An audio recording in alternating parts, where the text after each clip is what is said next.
I first want to, first I'll introduce myself. My name is Jan Leslie. I'll say it in my language. Jan Leslie, you gat to sao. Klinget gat kokiton gat yenedi dag jank. My name is Jan Leslie. That's my real name. My Christian name, I guess you could call it, is Philip Alexander Gattensby.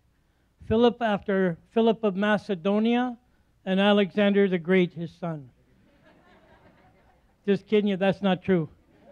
My main name is Philip Alexander, but it was my grandpa's name and my uncle's name. But that sounds good, though.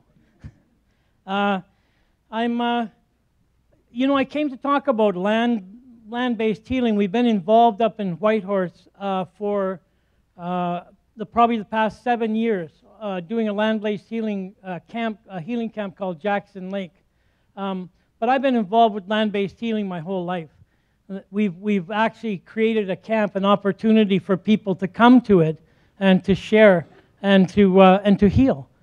And so I'll talk a little bit about that. But I want to first just say that, the first time I've ever come to Yellowknife, and I immediately felt comfortable here. People were so kind and so nice. Even when I lost my backpack, I was able to track it down, which was really nice for people. I'm grateful to be able to come here and to speak, and to be allowed to speak on your land. I'm grateful, and I'm conscious of something. I believe in magic. Now, I don't mean like the kind where the guy makes the elephant disappear off the stage, but I mean real magic, the magic that brought us all here together. I believe in that so much. I sat there last night, and I saw people in the foyer of the hotel, and people smiling and talking to each other, and I thought, when I went to my room, I sat there and I thought, man, what created this, right? What is this? I mean, some people, certainly the organizers, it's incredible. Everything is incredible so far. But what really surprised me was what moved people to do this, right? And in my life right now, I'm feeling like this is what's going on. This is a time. This is a time for us to become human again, to learn what it means to be who we are. And it's an incredibly powerful thing. It's not, for me, coming here, I thought this is not, something I'm going to come here and do all this stuff. But I think, for me, I'm part of something, right? I realized that last night so much. I'm part of something that's incredible. And so are you. And that we're blessed somehow to be this. We're blessed somehow to come here and to do this. And I don't know if we'll do it again. Doesn't really matter, right? But the thing is, we've come here together. We're family.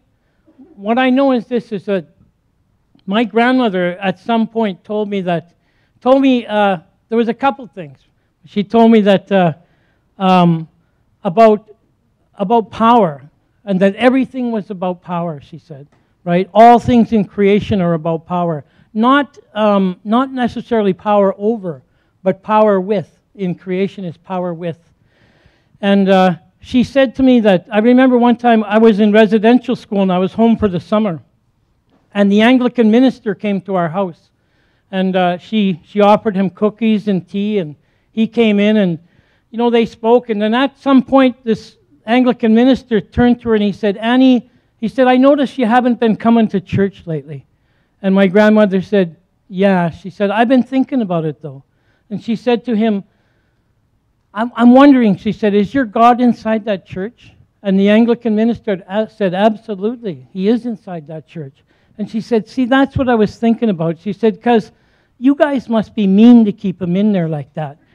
She said, you should let him out sometime, And then she said, mine is too big for that little building. She said, mine is too big. She said, and I think I'm not going to go to church no more. She said, I think that the land will be my Bible now. And I was sitting in the back room. I was like, right on, Grandma, But I went out to her after, and I looked at her, and I said, I saw my grandmother. She was born in the bush. Like, she was born way out in the bush, and she came into this world, and she was forced to speak a different language. She was forced to change her way of life. She didn't really have a choice in it.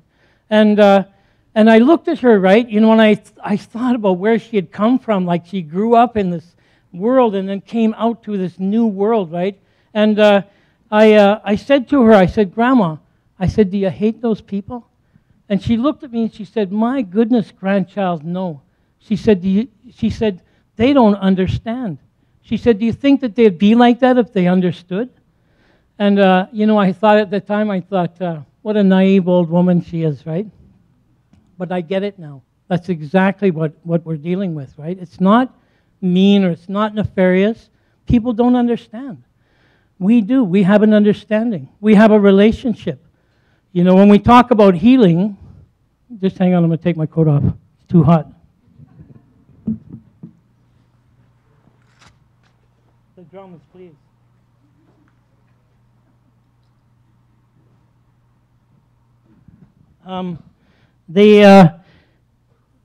What I want to talk about really is, well, first of all, when they say healing, the word healing, does this look funny from back there?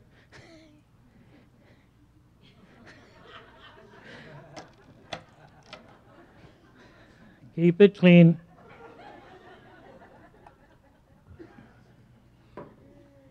What I want to talk about is, first of all, we say healing. Healing, in my community, and we call it Jackson Lake Healing Camp. And people have come out to the camp. I mean, over these years, people come out and they'll do, different workshops and things there. And people will say when they come to this camp, they'll say, man, it is so peaceful here. I mean, as soon as I came on the land, it just made me relax. It was so wonderful, right? And so when I say to people, what do you think that we found a peaceful spot in the bush? Like we had a little peaceful divining rod kind of and walked around and whoa, build a camp here quick, Or did we do this, right? Did we make this? Did we create this, the energy that you feel because of how we are with the land? I know something, and it's because of my grandmother and the life that I lived early, is that we're connected to the land. The land knows us. Right? We don't know the land much anymore, but it knows us, right? And it never gave up on us. So I said to the people there that said it was so peaceful, I said, is it possible that we created this energy? Is it possible that we made this? We go out there and we smudge the land before the camps there. We pray. I speak to the land and I tell it, people are going to come. People are hurting. They're suffering, right? They're struggling. Could you please help them, right? Could you just help them out a little bit, right? Help them to remember who they are. And I know the land can hear me. I know that everything hears me. Please don't let anybody get hurt, And I said, so is it possible that we create this, the stuff that you feel right now? Is it possible that we do this? I said, when an eagle's flying, they call it the sacred, right? The sacred. And I said, when an eagle's flying over and a tail feather falls out of his rear end, does the eagle kind of go, oh man, there goes another sacred feather, right? Or is it just a feather, right? Or is it just a feather, right? And then the feather lands in the water and down into the river it goes and gets all roughed up. And then one of us is walking along the shore and it's like, whoa, eagle feather, and we grab it and we immediately start to smooth it out and take care of it. And, then it becomes our feather, right? Then it becomes our sacred feather. And so we do that.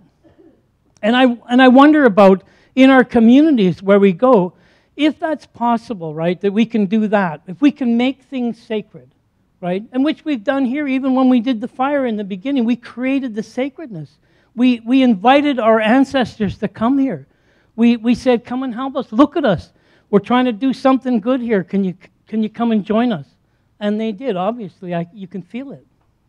So I said to the people that were there, what if we decided right now, this moment, we decided that we would treat our communities like they were a sacred place?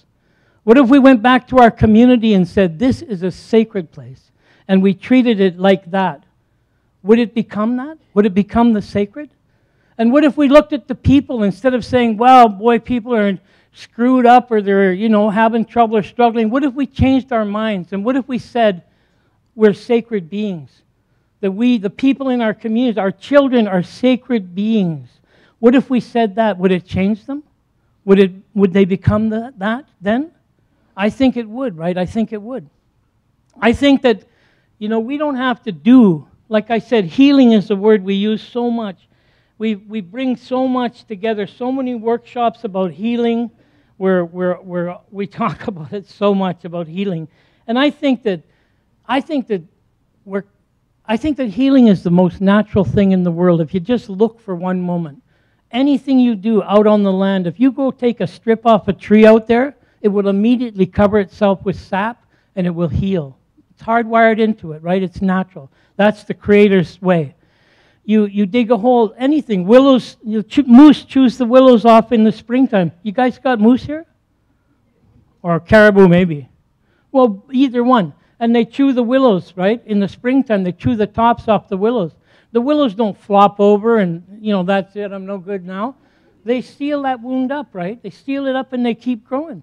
That's the healing, right? It's magical and it's hardwired. I'm a carver. When I cut my hands, right?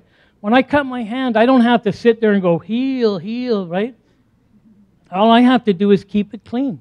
If I keep it clean, there's some kind of miracle happens. It heals all by itself. It's inside me to do that, right? It's hardwired. Creator made it that way. So then why do we try so hard to heal?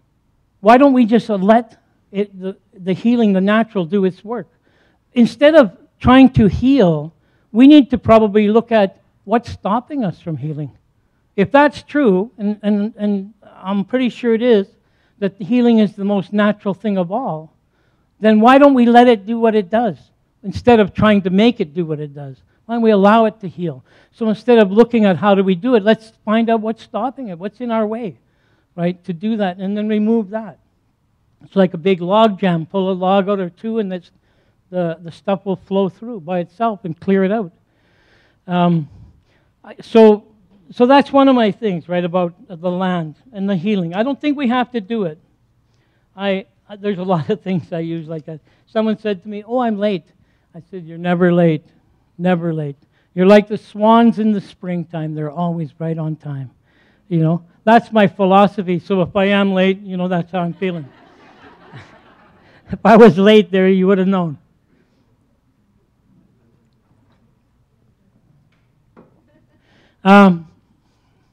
So one of the things about our people that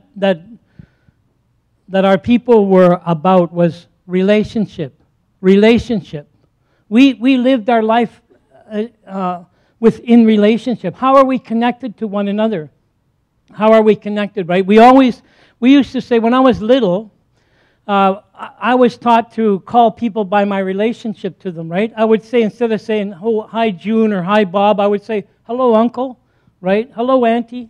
"Hello, Grandma," right? Somebody who was really old, you call them Grandma, Grandpa. In our language, in Tlingit, they say one thing, they say, "Achlik." Ach means my, and Tlik means grandparent, right? When they have paternal and maternal grandparents too, but if you're generally saying, you just say my grandparent, right? My grandparent. So that's the thing. When I grew up, that was the most important thing, right? Was our relationship. How am I connected to you, right? Even if I didn't have any relationship to you in blood, I would say, "Hello, my friend," my grandma said, "Hold it out in front of you," right? That's relation. The most important thing of all in our world is our relationship. How are we tied to each other? To me, that's what, when we were here this morning and I talked to I don't know how many people, but we created relationship with each other, and it was beautiful, right? Just to say a few words. Some people we knew, we hugged. Some people we didn't talk to, we turned away, I never met anybody like that yet. But so relationship was the biggest thing. My grandmother, a long time ago, I watched my grandmother once. We were out picking berries on the other side of the lake, and the wind was blowing, right? We came back to the boat, and the wind was blowing, and the waves were big, and I watched my grandmother walk down to the water, and she put something into the water. I watched her kneel down, and she put something into the water, and then she spoke to the water, and she said, my relations, right? "Can you just calm down a little bit? I need to get across to my camp," right? Just a little bit, right? Let us come across. And then she spoke to the wind, and she said the same thing, "My relation." she said, can you just calm down a little bit for us, right? Let me get across the thing. And the lake calmed down. Like, it didn't get glass calm all of a sudden, but it calmed down. And my grandmother said, get in the boat, hurry up, right? And so we jumped in and we went back across. Once we hit the other shore, woof, the wind took off again, right? And I thought, wow, my grandmother controls the weather, man. That's crazy. Woo, wait, I can't wait till I grow up. Blow that guy over. It hasn't worked yet. But it's about relationship, right? Relationship. She said to me one time, we're up in the bush, and she said, it's going to rain. It was a beautiful, clear day. She said, it's going to rain. We said, Grandma, there's not a cloud in the sky. It's not going to rain. She said, it will rain. She said, look at those willows. She said, look how they turn their leaves upside down like that. She said, when they do that, they're calling the rain. Watch and see. Sure enough, in the afternoon, what do you know? These clouds come in and it rains, right? But I never thought willow controls the rain. What I thought was they have a relationship, right? All willow's got to do is that, and the rain will come because they're connected to each other. My grandmother didn't control the weather. She had a relationship with it, right? That's the way of our people. That's the way we are. You know, one of the things that I was talking earlier to someone about, I watched the other day my little girl's in a skating ice-capades kind of event, right? And I watched this little boy and his grandfather. He's probably about a year old. But I watched him on the play. He could walk, but he was at the still falling down stage, right? He'd run a few steps and fall over. And I watched that little boy, right? He was just cute. And I watched his dad act all goofy, or his grandpa rather, right? You know, making all kinds of faces at him and stuff. But I watched this little boy, right? And I thought, when I looked at the boy, he was just smiling away, and I thought, does he think? I wondered to myself, does he think? Is there thoughts going through his head? Because when I think in a language, right? I think in English, because that's what language is predominant for me. But I think in English, and I thought, he doesn't even have a language yet, right? So how could he be thinking? Well, what could he be thinking? Does he have like a baby language, their own language? I know his communication is perfectly clear, right? When that little guy is happy and he smiles at you, you just light up. Even if you're not even his family, right? He smiles at you, you just feel so good. But if he's in trouble and he sets out a cry, bam, this reaction comes in me. It's like, I got to stop it, right? I got to figure it out, right? Crisis mode, right? And I thought, this little guy doesn't think, not the way I do, right? He thinks, he feels, right? It's different. And it's pure. And I thought, once we teach him this language that I'm speaking right now, it's going to step on top of that, right? Once we teach him English, he's not going to be able to do the same thing anymore, right? And I started thinking about how the language that we've been given to speak, how it holds us down. And I realized some time ago, I speak a separation language. I speak a separation language. I'm programmed to speak it. That's why I can't come next to creation, right? Because creation has to be spoken to in a connection language. So when I see an eagle flying over and I say, holy, look, there's an eagle, that's separation talk.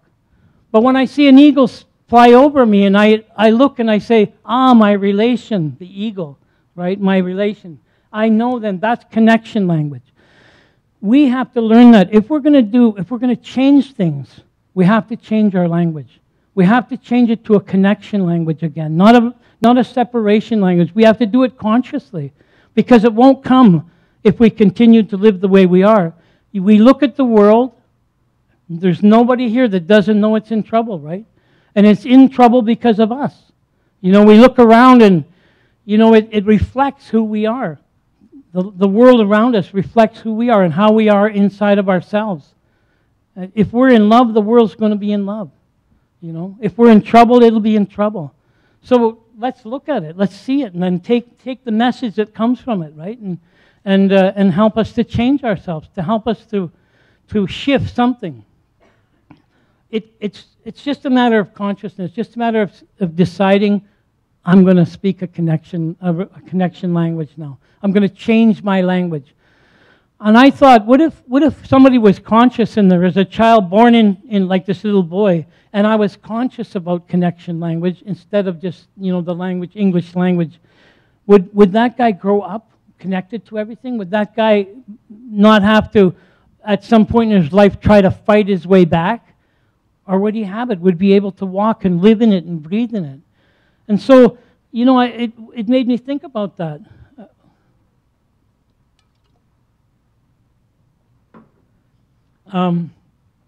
It made me think about that, about how can we do that, right?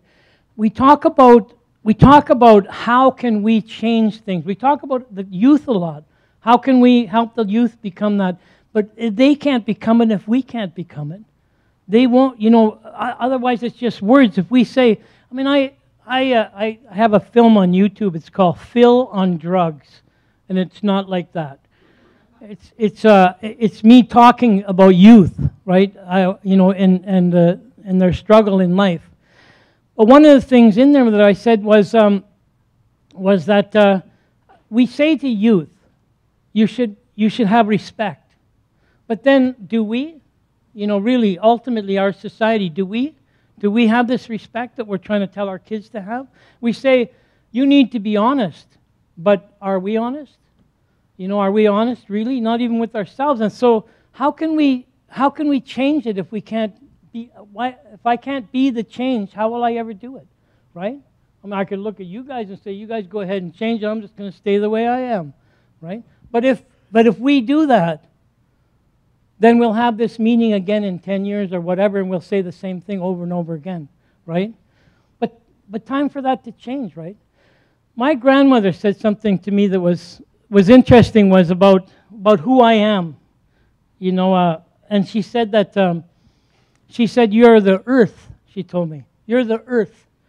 I said, Grandma, what do you mean I'm the earth? Look at me, right? She said, you're the earth, my grandchild. She said, someday you'll go back, right? You'll go back again. All of us will. Everything does, she said. Everything goes back.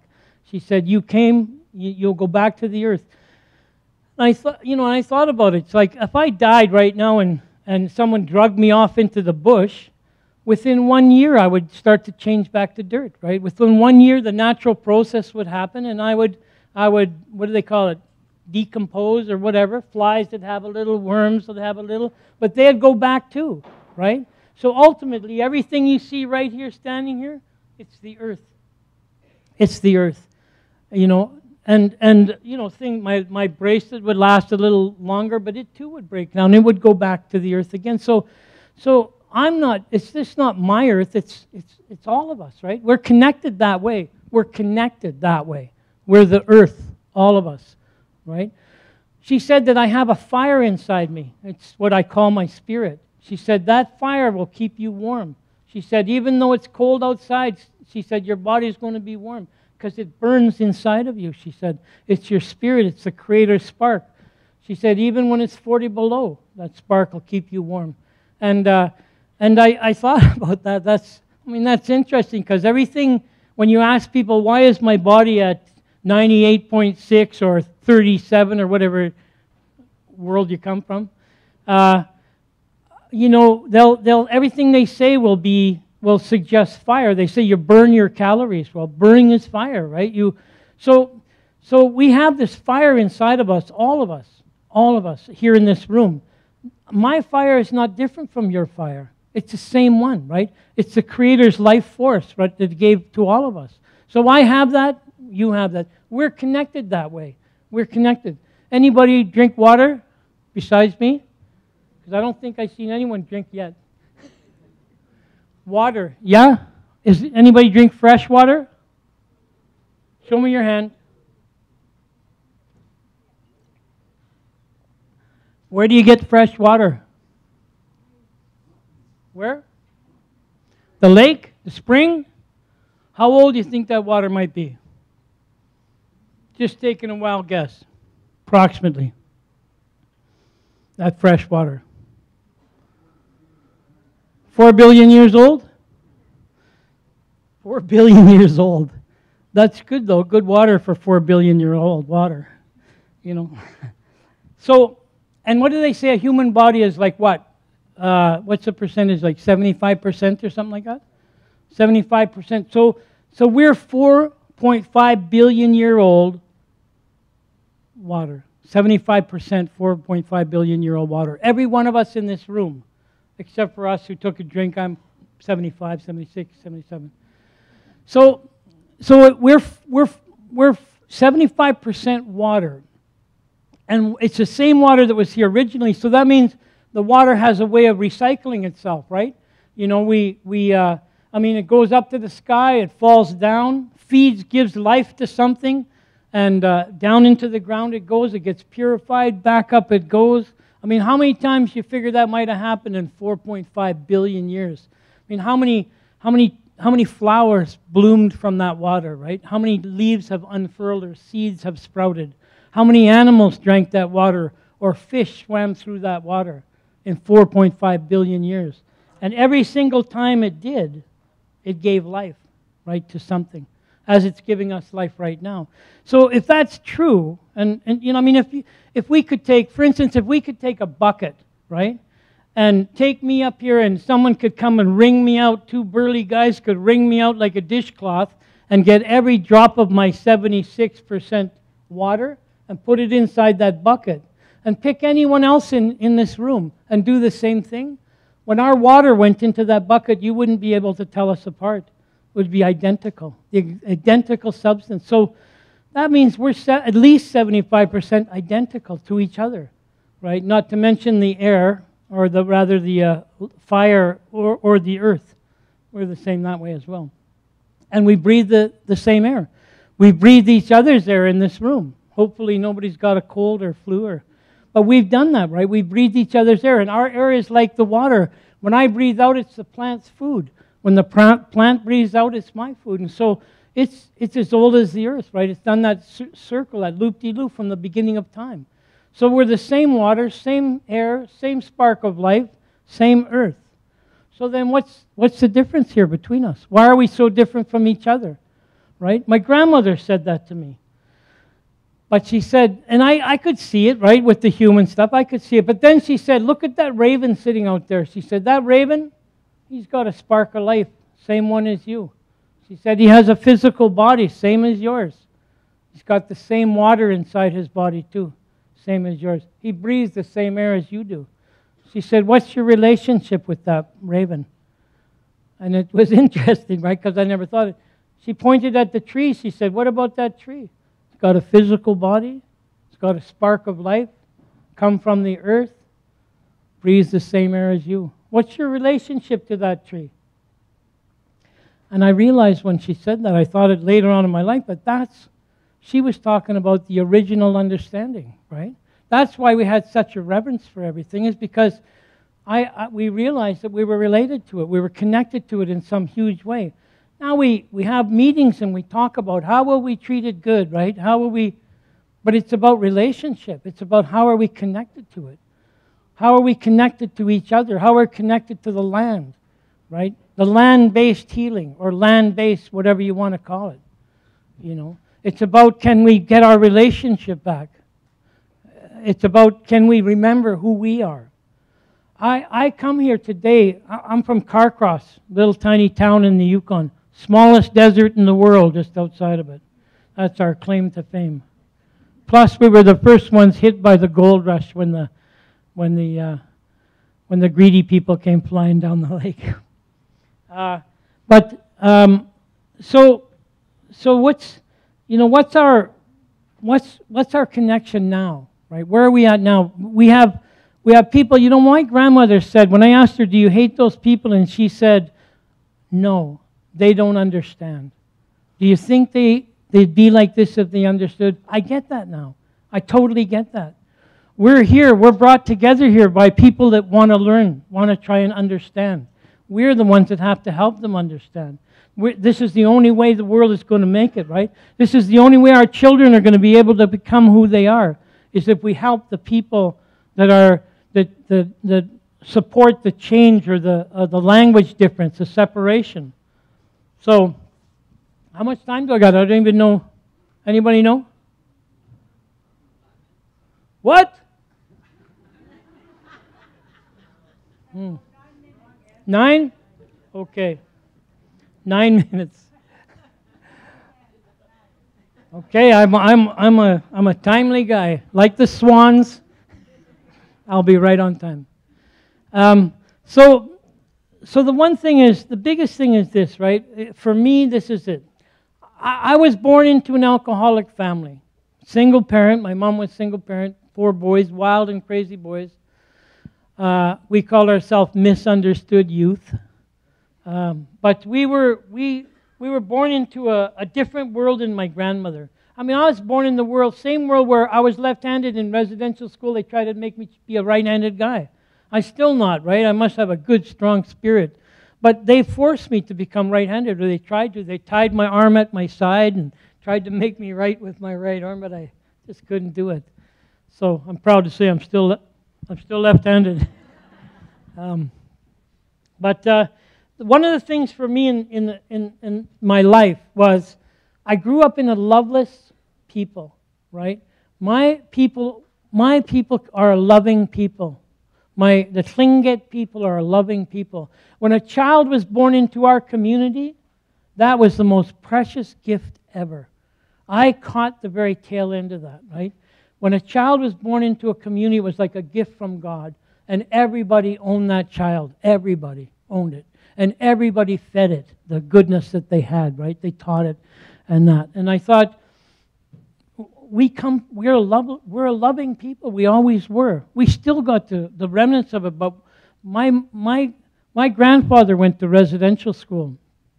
And man, he must have had it rough compared to me.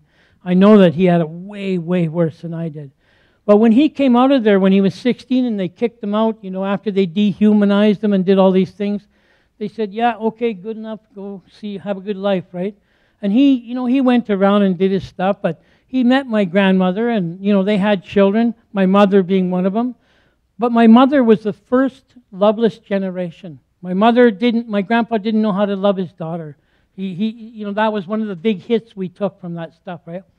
He didn't know how to love his daughter. And my mom, right, in turn, didn't know how to love her children, right? It was a different thing. But we have this ability now to change that back. We have the ability to say, I'm going to be a loving people, right? I'm going to bring it back to that, not be a loveless generation no more. I grew up like that in a loving world. I won't say I was a mean guy, but some people would. But I decided one time, and for me, this is the most powerful thing, right? Is I think love is the medicine that we need right now. Love is the medicine that we need for doing what we need to do. Because if we become that, right? If we live that truth, we can change the world, right? We can change things. Our people are starting to look to Native people now. We still have something. How the heck we hung on to it, I don't know, because, man, they tried to change it, right? Since what is it, 1492? I mean, they tried to wipe us out, right? It was like, and we'll look around the room and say, well, wow, man, we must be tough. We must be like the willows, for crying out loud. You can't keep them down, right? They just keep springing back up. And the same, and even stronger probably every time. So we still have that inside of us. I remember being somewhere once, and this grandmother said, she saw her great-grandchild run across the floor, and she went, my ongoing breath, she said, like that, eh? And I thought, wow, man, that is the coolest thing I ever heard. My ongoing breath, right? And I realized that little girl is that grandma's life, right? And I thought it was so interesting to hear that, to even think about that. And then I saw this woman later, this little great-grandchild, who was a woman, and she had her own baby, right? I saw her on the street, and I looked at the baby, and I knew that was the elder. I looked at that little girl, and I thought, wow, that's her breath. This is her life inside of her. And I realized when I saw that, I am my grandmother's breath, right? I'm her heart. I'm her strength, right? I'm everything. And so we become now the containers that holds the sacredness of our ancestors. We are the ones. We're carrying it right now. So if we can just let it come out, right? If we can let it come out. And if I hold the sacredness of my grandmother, and her grandmother and her grandmother, and it's inside me, and that's what we call DNA or bloodline, then I brought them here today with me to meet you all, right? All of my ancestors from the beginning, and you brought all of yours now. Isn't that kind of wild? How many ancestors must be here with us now, right? And so if we can do that, but I think the thing is love, right? And I just want to leave it with this, right? I grew up in a loveless world. And at some point when I was 47 years old, I looked at it and I thought, holy crap, man, you know. Well, I mean, I said I love you to girls when I was young, but it was like the exchange program, you know. Of course I love you. You know, I swear. Anyway, you know what I mean. I said it, but I didn't mean it, right? I didn't mean it. I just said it because that's what you had to say. And I thought about, right, did I even know what it is? Did I ever even feel it in my life? And I started thinking about back, you know, to my mom and growing up, all the alcoholism, stuff like that. And I thought, you know what? I can't remember ever actually feeling it. Like, I've heard of it. I mean, I've seen it in the movies. I read it in books. And, man, it looked pretty goddamn good, right?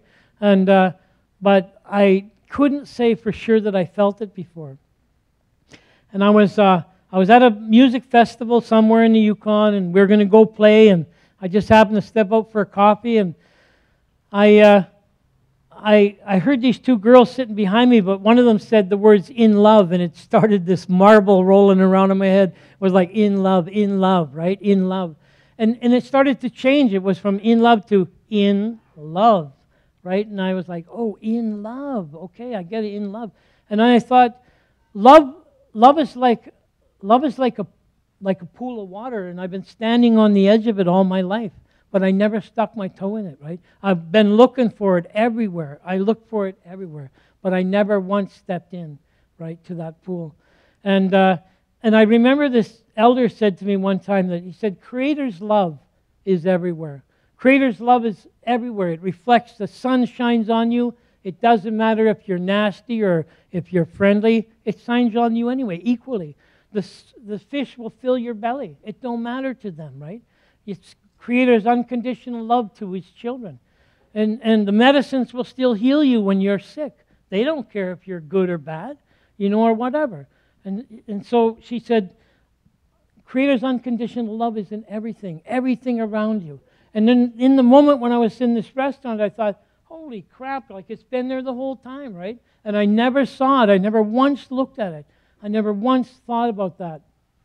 And so in that moment, I said to myself, well, I'm jumping in, right? I'm tired of being out of love, right? And I thought, no, I'm stepping in, and I did, man. It was like it was a cannonball into the pool of love.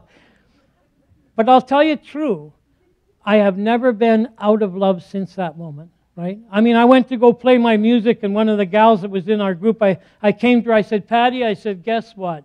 She said, what? I said, I am in love with you. And she was like, what? And I said, no, not like that, Patty. I said, I'm in love with you. And she said, what? I said, I'll explain it to you later. But I've never been out of love since that moment, right? I'm a part of it now. I don't have to look to someone for love. I have it, right? It's an incredible thing. But I know that that's what our world needs now. That's what we need to do right now. We need to be good before we can go step out of it. We need to be okay before we can help someone else be okay. We need to embrace that, right? To take our place in it. That's who we really are. You know, look in the mirror. The mirror will tell you whether you're programmed or not to love yourself. If you look in the mirror in the morning and it goes, whoa, do something with yourself, right? Then you're believing the program, right? If you can look in the mirror into your own image and say, you are the Creator's child. You're beautiful, right? You know, it's incredible. Then you know you got it. Then you know we can make a change. Then everything you do, every people you touch, everything will reflect that energy, that love. So, I mean, that's it. Is my 10 minutes up? All 12 of them? Anyways, I'm so grateful that you let me speak here for a little bit, and I guess I'll be doing a circle sometime after if you want to come and share. So thank you very much for this opportunity. I-